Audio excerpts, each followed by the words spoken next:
Ասում մոտիկանում ենք մեր ոնց որ վերջի սեգմենտը մեր բանի այսօրվա ես որպես ասենք թե ոնց որ small business-ի մեջ innovation-ի մեջ involved մարդ միշտ ոնց որ համարել եմ որ կա երկու ֆունդամենտալ խնդիրներ մեկը funding-ն է funding source գտնելը որի մասին մենք խոսացինք նախորդ panel-ի ժամանակ ու երկրորդ fundamental ոնց որ խնդիրը որ պետք է small business լուծի այդ access to experts ու մենք մտածեցինք որ երկրորդ թեման panel-ը անենք access to experts ու քանի որ մենք Հայաստանում ենք հայ ենք եւ մեր հարստության մի մասը նաեւ diaspora-ն է որում մենք բոլորս գիտենք որ կան շատ արտակարգ էքսպերտներ բոլոր ֆիլդերում մենք որոշեցինք երկրորդ panel-ը անել how to access our experts in diaspora ու դրա համար ոնց որ հրավիրեցինք այն մարդկանց, որոնք որ ինչ որ ձև առնչվել են, իրանք այդ ճանապարհը անցել են կամ այնտեղ ապրում են կամ սովորել են ու հասկանում են psyche-ն, ասենք թե ոնց կարելի է դա engage անել, կամ հենց այդ ամբողջ ճանապարհով անցել են։ Ես կխնդրեմ կարճ դուք ձեզ ներկայացնեք, որովհետև ես ինչ-որ բան եւս խալ կասեմ, որ ասեմ դրա համար Ջորջ ջան քեզանից սկսենք հետո արդեն հարցեր եք տալ շատ շնորհակալ եմ հրավերի համար եւ այսպես ցավոք երկար չկարողացա մասնակցել բայց փաստորեն շատ հետաքրքիր է ստացվում ուրեմն Ժորժ Բեշիրյան մասնագիտությամբ այսպես diagnostics արյան կամ տարբեր տեսակի թեստեր ավելի շուտ հետազոտություն ոչ թե laboratory անելու համար գլխավորապես այս career-ս անցածել եմ մեծ corporation-ներում եւ վերջի 10 տարին աշխատում եմ Pfizer-ում եւ իմ այսպես աշխատանքս այսպես ասեմ precision medicine կամ personalized medicine որ ճիշտ հիվանդին ճիշտ տեղը գտնելն է, այսինքն ճիշտ թեստերը արվի, որ իմանանք արդյոք այս տեղը կօգտի թե ոչ։ It's called companion diagnostics, precision medicine կամ personalized medicine. Այսպես։ Ջորջը Բոստոնից է եւ մեր Բոստոնի հայկական community-ի լիդերներից մեկն է ու ինքն ոնց որ համ biotech-ի ոնց որ high-end expert, համ community really deep involvement ունի դրա համար ոնց որ I'm going to choose English language just so that it'll be easier for me to communicate my thoughts. So my name is Liana Avetian. I grew up in Boston, Massachusetts, and then 11 years ago moved to Armenia. By education, thank you. By education, I'm a nutritionist and my master's degree is in alternative medicine. And that's what I did back in Boston. And then when I moved to United States, to Armenia, kind of all the alternative medicine went to the side, went into more business side of it. And then 3.5 years ago, I co-founded a startup, Embry Tech. Many of you probably know. My other co-founders are Sarkis and Nare. And our device is basically a smart insole that for the first time in the world is able to track weight fluctuations of your body. And in addition to that, we're also much more accurate in physical activity tracking and many other features that are in the development process. We haven't hit the market yet. This is where we are right now at this moment. So kind of sharing both worlds here in this panel. You have the experience of fundraising and absolutely, of course, absolutely. Thank you. Չգիտեմ որ լեզվով փորձեմ հայերեն, բայց եթե անցնեմ անգլերենի չնեղանակ, Armen Solakhyan, ես Սան Ֆրանցիսկոից եմ, բայց մեծացել եմ Բոստոնում, մի 10 տարի ապրել եմ Բոստոնում եւ մեծացել եմ այնտեղ,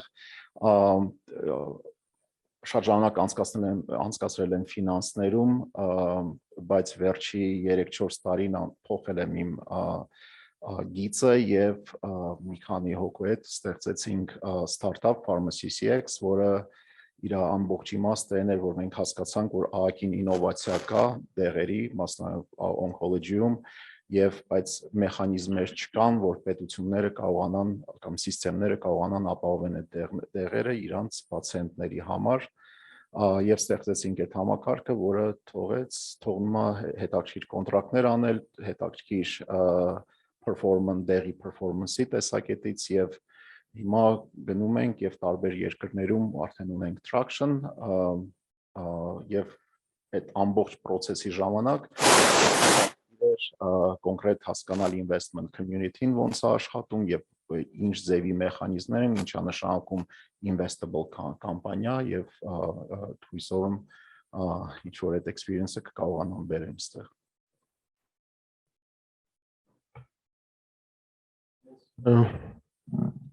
Ներկայացա մի քիչ առաջ ավելի մանրամասն ասեմ, հա, Gevorg Լավ, երկու բառով հա, Բոստոնը ես էլ եմ սիրում, բայց ես Երևանից եմ, բայց Բոստոնը Ամերիկայի քաղաքների մեջ չէ, իրականում շատ եմ եղել ու Բոստոնում սովորել եմ նաև, բայց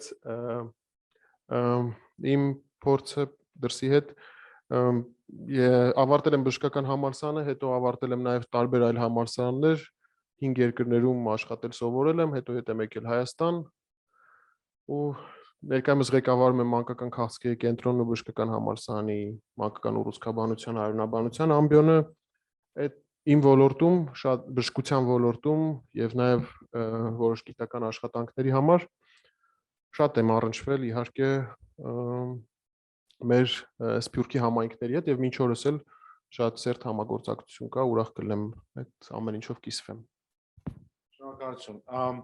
So I just want to tell the story, like so Liana, myself and George, we were all from New York State, from towns nearby, and it just so happened that we moved to Boston more or less at the same time, back in 2011. And Boston being the sort of the heart and the hub of healthcare, it's probably #1 spot in the world in terms of healthcare innovation. So we have many talented Armenians working in different fields. And at first we were like, okay, so there's a hub and there's many Armenians. So where is the community or where is the group that we can go and subscribe to? And it turns out that there wasn't none then.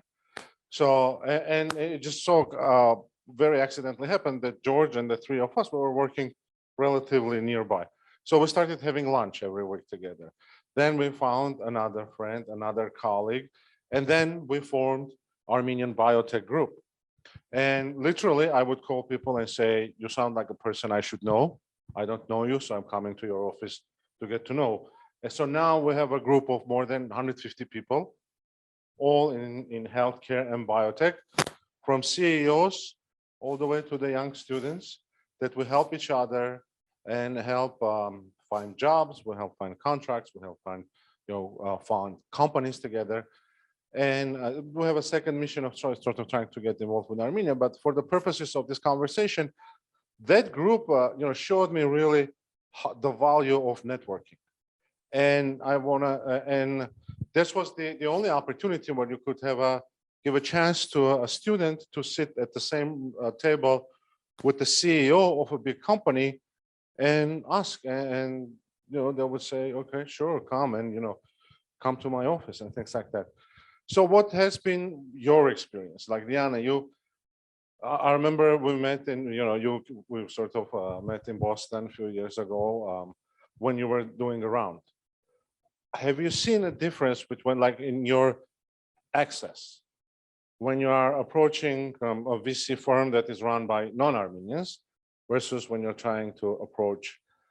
Eventually, I assume they will invest for the quality, but the easy access. What's been your experience?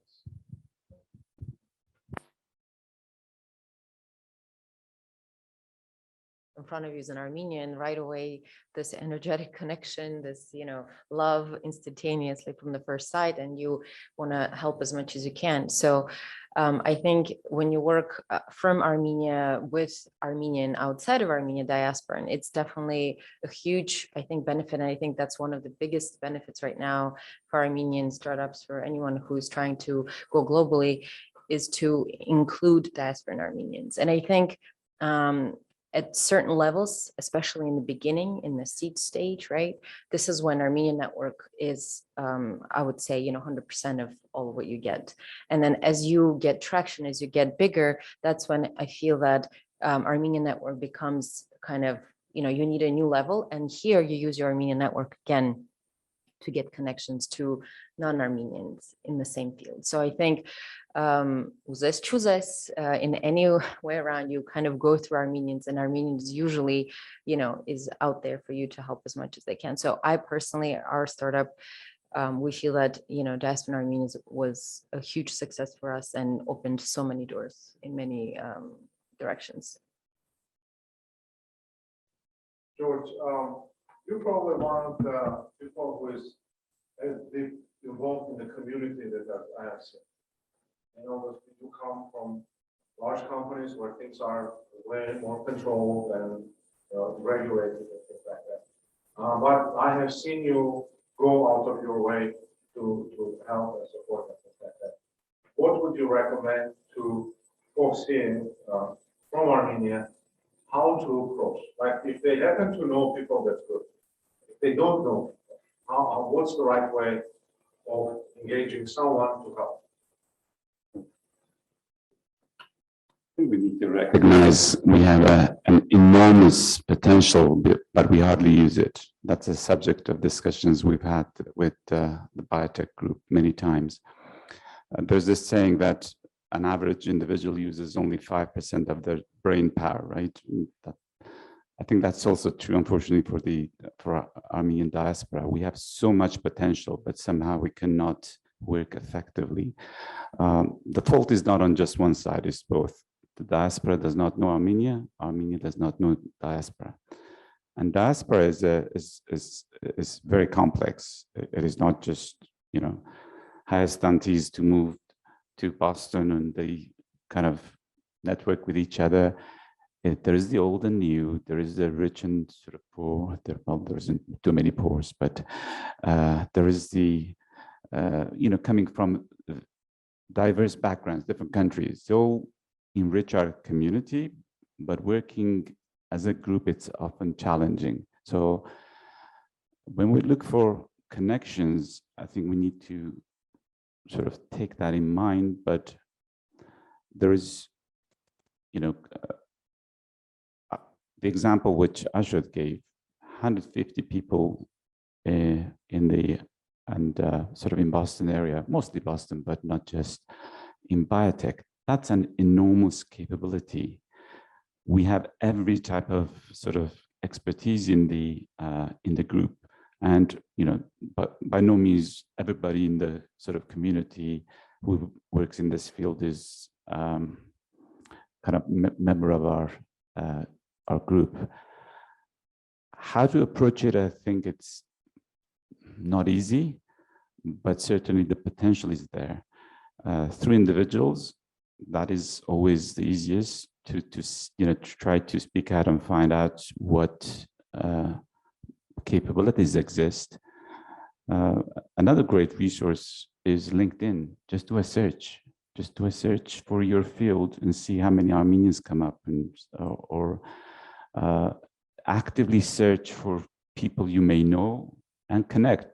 I mean, I've had people connecting with me because I've given I provided presentations, whatever, that, if you do a search, somehow it comes up. So I think individually, through groups such as the Armenian Biotech, but also on your own, just Google it out.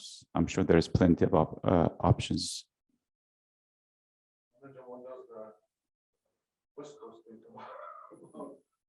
What would be your advice on how to gain the initial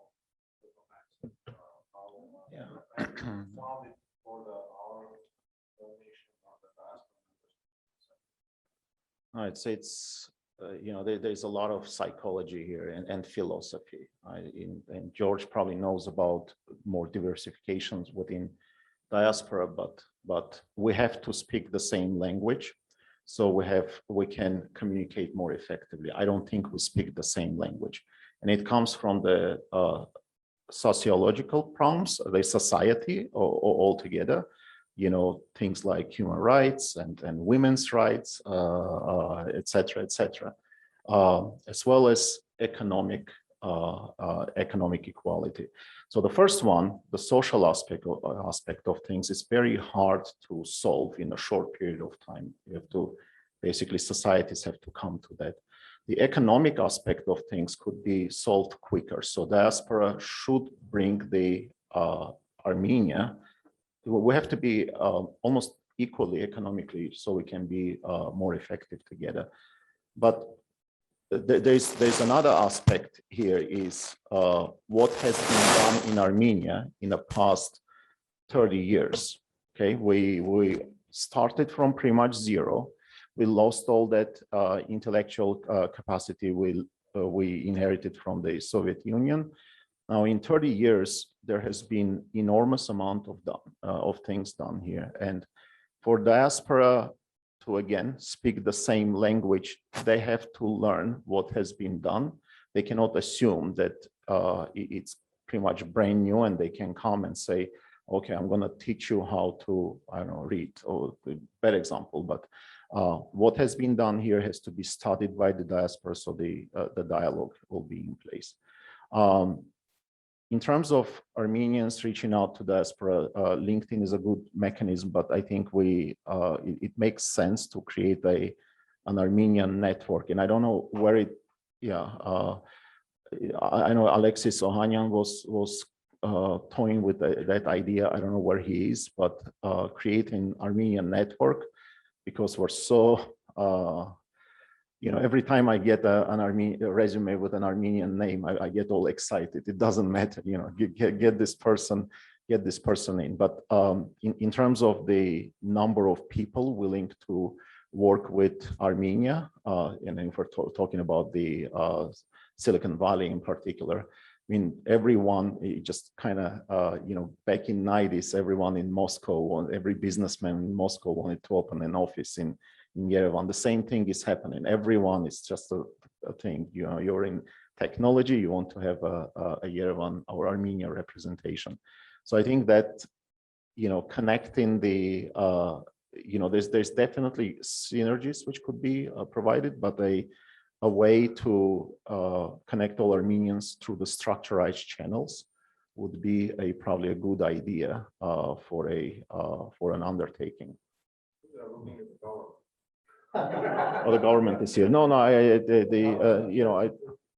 and another thing which I was thinking when we had the first presentation, that's why I asked for slides, is I'm going to go back and preach to what's going on in Armenia. You guys are living in an incredibly high cost place, the Silicon Valley, and you're all unhappy, and you're all coming to Armenia for 2 weeks because that's what's allowed, your vacations or so, and you're spending your time on Cascade, Saryan, whatever. This can be changed. The compensation levels here are good. The schools are getting better. There's a whole ecosystem where people can come and take advantage of or help out or make it larger. And that's what I wanted to do. I wanted to take all these good slides and then present to what's going on here. Come on, this is now a land of opportunity, in my opinion. Thank you. Gevorg, I mean, I know you started from here, and as a young student, you came to Boston, and now I know just personally you have a great number of friends there, and your network is really good in Boston, and you did your studies at Harvard. And how did you break that first barrier of finding and coming as a basically young man to Boston, maybe knowing language some here and there, but then living it as fully immersed, having this great network? And is there any advice you want to give to people who are beginning that journey? Thanks, Ashot John. Actually, before coming to Boston, there was a kind of a little bit traveling around the world. My English got better a little bit before coming to Boston, but it's just a joke. Taiwan, actually. So my experience with Armenian communities were really, really very productive. And I mean, whenever I'll give you just an example. I have a friend. With him, we were sharing the office in Houston, MD Anderson. MD Anderson is the largest cancer center in the world. So I was doing a postdoc, and he's from Israel, a Jewish guy. At MD Anderson, this top cancer center, we have a very high presence of Armenians. We have, let's say, 5 chairmen of departments. So it's the top one. And I appeared there also because I wrote a letter to Hagop Kantarjan, who is the chairman of leukemia department, one of the top leukemia doctors in the world. Even I did not say that I'm Armenian, but my name says that. I said, I found your email and I want to meet you. He said, okay, no problem. Then we could not meet in Chicago at the annual Congress of Oncologists, but then there was a postdoc possibility. So I said, I'm going to apply. Would you recommend someone from the department? And he suggested one of his professors. That's how I appeared at MD Anderson. So this Jewish guy was telling, I'm surprised how you support each other, Armenians. I said, are you kidding? Yeah, a Jewish, because, you know, to go going further, I was walking, there was a woman in the lab who is Armenian, and we were walking at MD Anderson near the cafeteria, speaking in Armenian, and someone just stopped me and said, are you speaking in Armenian? I said, yes. This was Arav Aportian, who is the head of board of the cardiothoracic surgeons in the United States. So my experience is that even if you do not ask, if you just speak Armenian, there are a lot of Armenians are going to come to you. So if you're open to the possibilities and to the cooperation, definitely it's going to happen. But then you need to kind of be proactive.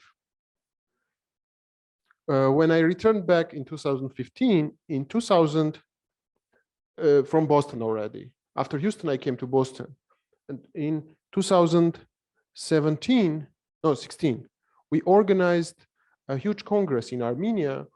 10 people from MD Anderson, 10 people from Dana-Farber, Harvard, majority Armenians, 0 spending from the Armenian side. Everyone came with business class covered by their, let's say, MD Anderson put $100,000 and similarly Dana-Farber put something. So these people came to Armenia and we had a major international congress.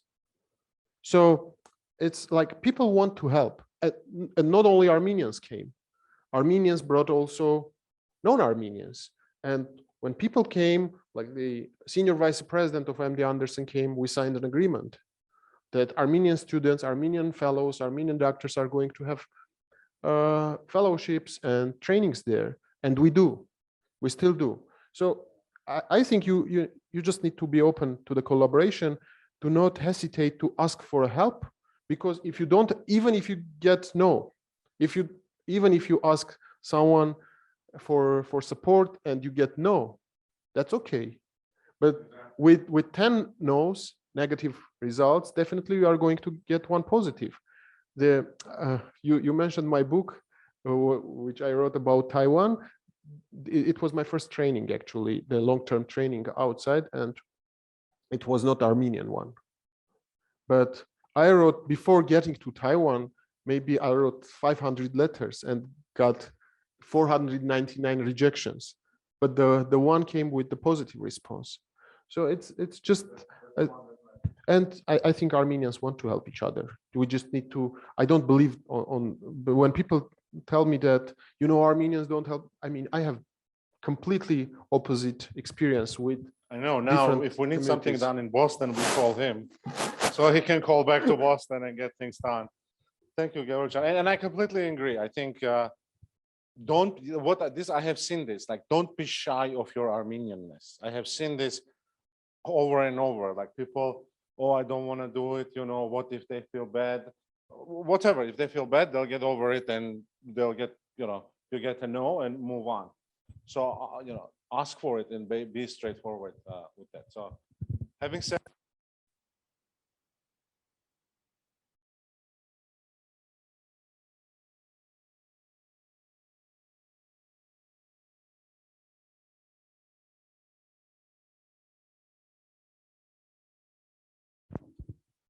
Sound check. Thank you, Ashot, for moderating a superb panel. By way of context, my name is Armen. I serve on the scientific advisory board for one of NASA's institutes, TRISH, the Translational Research Institute for Space Health. I'm a biophysicist and active investor in the Armenia technology scene. I'd like to make an assertion, and I would love to hear some reactions from the esteemed panel. If we consider high innovation activity and our current GDP in Armenia, roughly 10 billion, we have a hostile neighbor to our east that is roughly 50 billion. So it's a 5-to-1 ratio. Now, one of the reasons I'm very active and there's a strong community here in terms of raising up startup unicorns is that that's a fast way to strengthen the economy. So would love to hear some reactions in this vein. How do we move the economy with innovation? It was fantastic to hear everything from networking, community, entrepreneurship, quality of life. So I'll present this question to the panel. How do we move the economy with innovation-based enterprises? Thank you.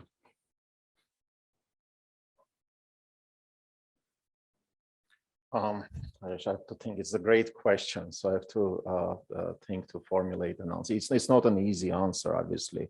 It's I wish economics minister was here, so he will probably give you a better. There is access to capital for good startups, okay, and the startups don't have to be proven product market fit or revenues.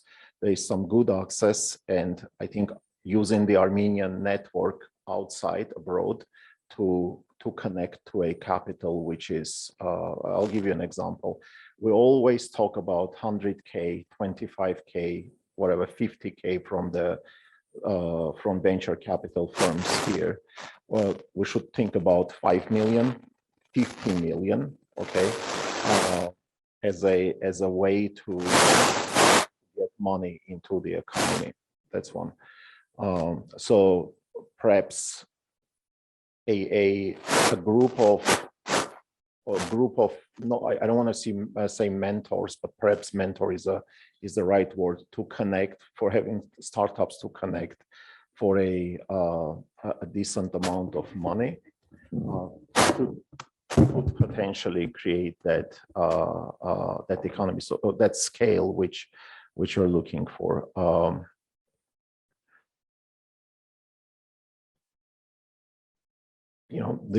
We have a significant gaps in manufacturing and defense spending. So hopefully this situation where we found ourselves in will serve as that beautiful constraint where we're kind of locked, and we need to come up with innovation that would strengthen the economic growth. But then the last thing, which I'm repeating myself, but Diaspora and Armenia have to talk the same level. There's projects, infrastructure projects everywhere. We're going to get $3 billion from the EU. The economics ministry is looking at the patriotic bonds to finance various specific esoteric projects. So I think big investments, big money will get us there. I don't know if we can get to 50 million. We're a small nation. We have to. I mean, there's some people talk about bringing the Christian Arabs, Syrians, all of them in Armenia. We need to increase our population, and therefore. But I'm not really. It's a hard question to answer. It's more of a. I actually have one comment on that. One side of the fear is that large investments But then the other question is, how do you retain that value that was captured from big investments and products in our community? Most of it, as you imagine, really, which is a great thing, and hopefully penetrate the market worldwide, not just in money. But how do you capture the freedom, like, milestones, royalties, and things of that sort, to bring back to our meeting to grow the economy? That's a fundamental question that's not being addressed.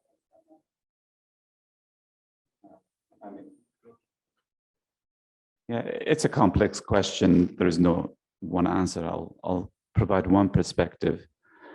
I think to be successful, you need the right ecosystem. Take the IT, right? You cannot be successful in IT if it is a single company. You need many companies to create this ecosystem where people could move jobs, get promotions, sort of be able to attract bigger projects.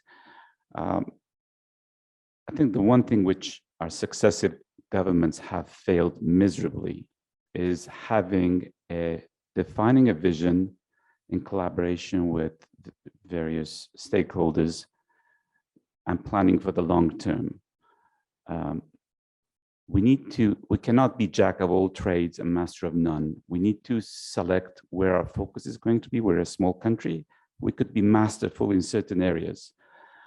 Oftentimes it is just lip service. We're going to be in IT. We're going to be in new technology without the vision, without the planning. And that's been the case for the last, right? So nothing has changed as far as I could see. So just providing empty words is not good enough. Governments have certain responsibility to help create that ecosystem. I'll give you one example just to illustrate from a corporate world. My current corporation had research facilities in many parts of the world because they typically acquire companies, right? We had capabilities in England. We had capabilities in Connecticut, Pennsylvania, Massachusetts. They decided they're going to relocate all of them to Cambridge area, where they're close to MIT, Harvard, and other pharmaceutical biotech companies, because you feed on each other, right? You cannot be just in a small island and there is no opportunity for growth. The turnover of people, resources contributed to that. So we need the equivalent of that type of thinking, and that could only come from the government. I have enormous respect for the entrepreneurship spirit of Armenians. They're all typically very successful, but we need some strategy, and that's been lacking. And I think if we're in a position to advocate for that, we should do that. To add, I mean, I agree with everything you said so far. And I just think that one of the biggest things that Armenia is lacking, or to be ahead, is actually education. I truly think education pieces. I wasn't here in the beginning, so I'm not sure what was said, but personally being kind of wearing the shoes of entrepreneur and, creating a startup from zero in Armenia, trying to take the product into the market. And then I'm assuming bringing right now $50, billion to Armenia, $1 million to Armenia. I don't think it's going to help if there is no breakthrough technology, right? And the breakthrough technology comes from education, from from research, which we're lacking. Yeah, we're lacking. That's part of that vision. You need to know where you're going to focus, that which research, areas, right? You cannot exactly. master. So I think that's where it's, I think, a huge component that is missing. It Armenia needed 30 years ago in order to be now somewhere. So I would say that's the biggest thing that I see. And even as a startup, even if we have the research, then we're lacking the business and the marketing piece. Okay, so like wherever you go, education. So I think that's a really, really important piece. Yeah, you missed that slide when it had 2 PhDs too in bioinformatics. So that's not, the whole country is 2 PhDs. Yeah. And it takes enormous effort to get there. Some of these fields are just emerging. So I mean, just emerging in a sort of historical scale, where US, so I'm not surprised that we have only 2 people experts in bioinformatics, but the matter of fact is there's just not enough. No company is going to come and invest in if you have only 2 people. What the qualification? It's a problem. So any other questions as it relates to engaging, how to connect and engage in practical terms? Just a small piece to add what was said, continuing what Liana said about the education and about lacking people with certain skills and knowledge. I think the role of Diaspora here would be to help generating local champions. But how to do that? In Armenian, we have these words, Ashot tesat. Yeah, I think this is critical. For having local experts, we need to take those people, those who want to learn, to the top institutions where we have Armenians working there. Get them education and knowledge, then as a state, encourage them to give some incentives and to not make obstacles, to bring them back to Armenia, to have kind of twinning programs, small twinning programs with those institutions. These local champions are going to be those small programs, I would say. And this way also encouraging the peer education. The person who went, let's say, to Harvard or Boston University, coming back, if it's programmized, if there is a program behind, and this person comes back to Armenia, and he or she must also share the knowledge, teach the peers. This will have a multiplier effect. But of course, definitely, I agree this should be systematic.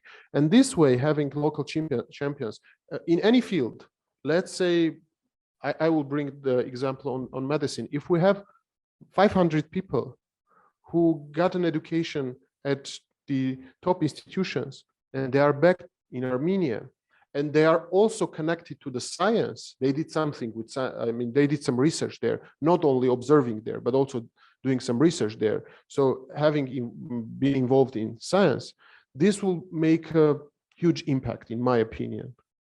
We need those people here. And doing something like that with say, the Fletcher, right? This is an amazing example. Not for the young. Just to add science there also. 15 people every year go studying. Yeah. I just want to add, actually, basically the best description of situation of diaspora and local community interactions was given by Grant in his case, because he's now looking at the computer, but he wrote a lot about it, and he wrote very interesting things. So it's easier to collaborate than support. When you're collaborating, you're basically sitting and working with someone who is on the same level as you do. But in many cases here, before collaborating, you have to develop someone here to the level you are up to, and then start collaborating. And when it comes to research, when it comes to research, doing joint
to comment, carrying on along the same line. I think most professionals in the diaspora would be willing to provide mentorship. Not all of them will be prepared to come and invest or to provide different type of supports for a variety of reasons. Among them, lack of trust, and many of them have been burned badly by collaboration. So let's put that aside. But mentorship, if it is presented, targeted to the right people, I think you will find a great deal of support. I mean, our own group, Armenian Biotech, we often, sort of during our meetings, what can we do to make a difference? And having the right idea is always challenging. We sitting in Boston, a few thousand miles away, cannot come up with specific projects. We need to be approached and say, this is something we lack. I think we have enormous resources and they can't come free at no charge, right? But we got to package it correctly, approach the right people. So support or involvement could be, different things, right? Mentorship is even done within corporations, within small companies. Who is your mentor? So if you would think of it that way, I think we will perhaps, Support, I also meant.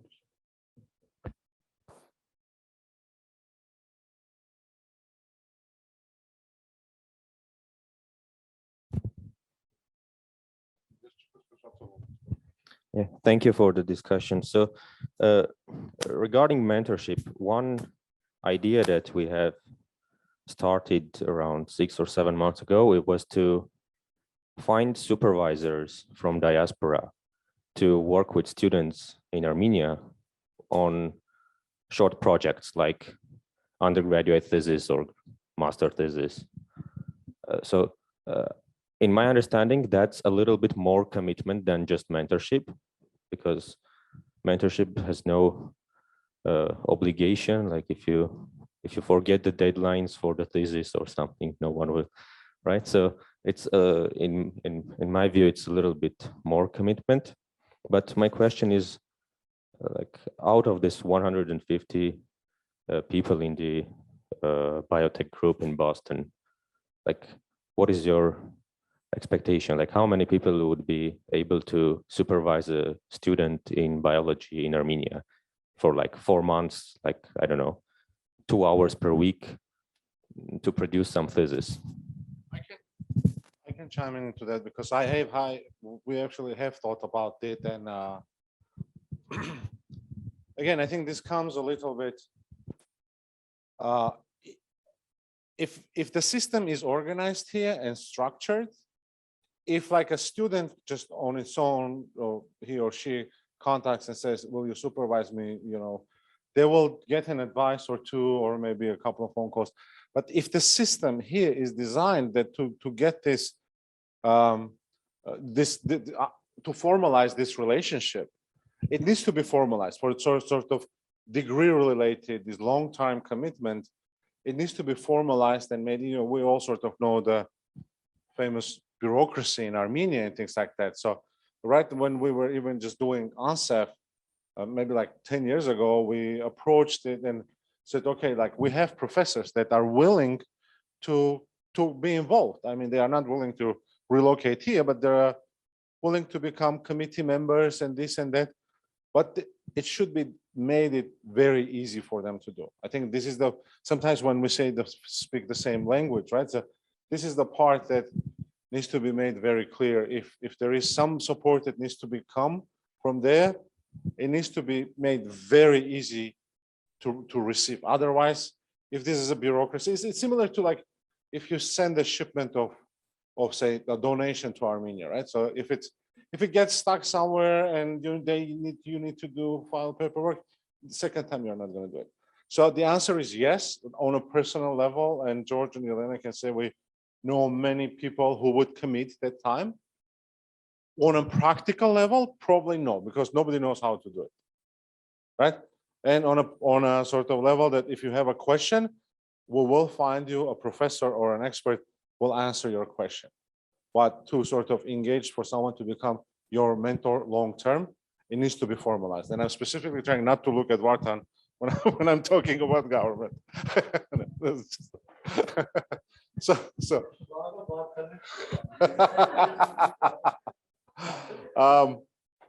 Can I just say a few words?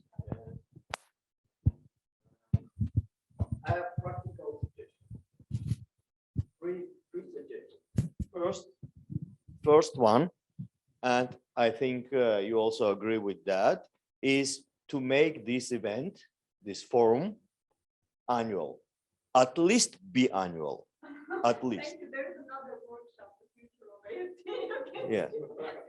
Yeah. That's one. Second is indeed, I have thought about this long time ago. We probably need an internet platform dedicated to Armenian participants. This kind of participants, not any, let's say, but this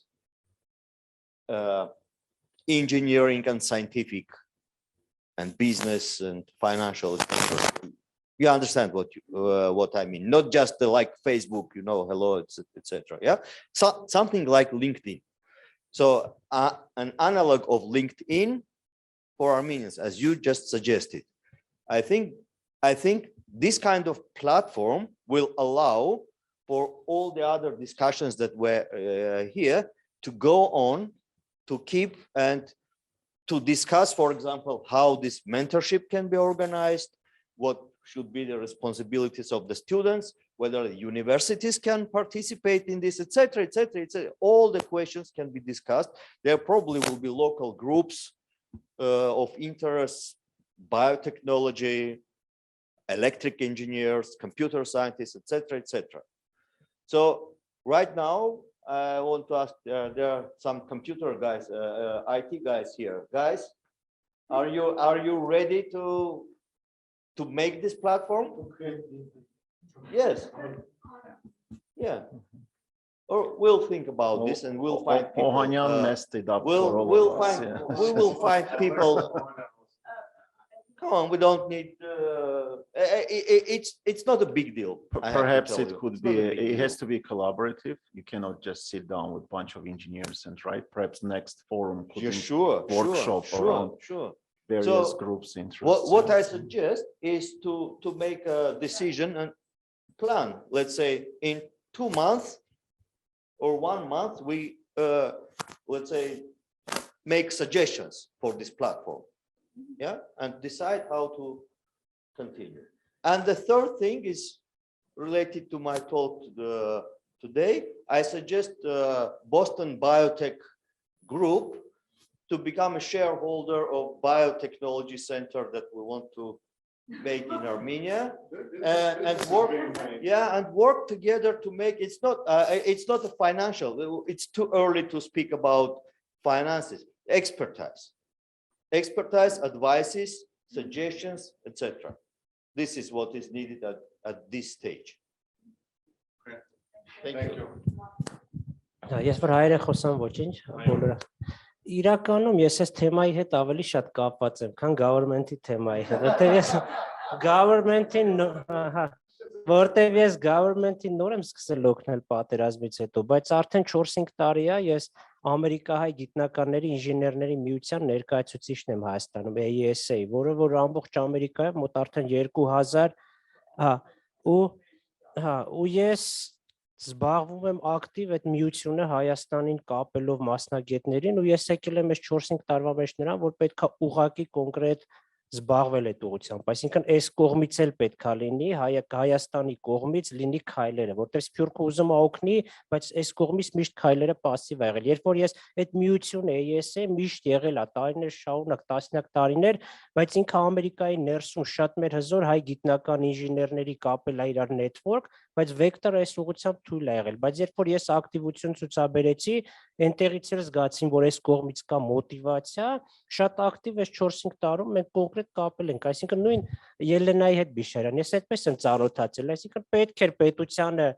մասնագետ տեխնոլոգի տրանսֆեր ոլորտում, ես դիմեցի մեր միությանը, քոլ արեցին, գտանք, հիմա ավելի են կապելու, այսինքն Հայաստանում կամաց հասկանում են շատերը, ինչ որ առանց սփյուռքի անհնար է դուրս գալ դրսի աշխարհ։ Այսինքն սփյուռքը համ վատ է, որ ունենք այսքան մեծ սփյուռք, համ շատ լավ է, որ ունենք, որովհետև դա հենց մեր ուժն է սփյուռքի ու օրինակ այս կենտրոնը, որ մենք հիմնում ենք, հիմա National Center for Innovation and Entrepreneurship, ինքը Brain Gain Project ենք ունենալու, լուրջ պրոյեկտ, որտեղ պետությունը ֆինանսավորելու է, որ սփյուռքից մասնագետներ ու գիտելիք կա, այսինքն մի տարի հետո, երբ որ հիմնվի, կոնկրետ մենք սփյուռքի հետ աշխատելու ենք, որ երկարաժամկետ մասնագետներ, ոնց որ ես հիմա ASA-ից եմ բերում։ Օրինակ մենք շատ տեղեր ASA-ից մասնագետներ ենք բերել ու եկել այստեղ աշխատում են Հայաստանում հիմա։ Այսինքն սա ռեալ հարթակ է լինելու, որտեղ սփյուռքի մասնագետները կարող են գալ Հայաստան ու պետությանը օգնել այս օֆիսին։ Հենց հիմա նախարարություններ կան, այսինքն եթե ձեզանից մեկը ասի, որ ես պատրաստ եմ էկոնոմիկայի նախարարությանը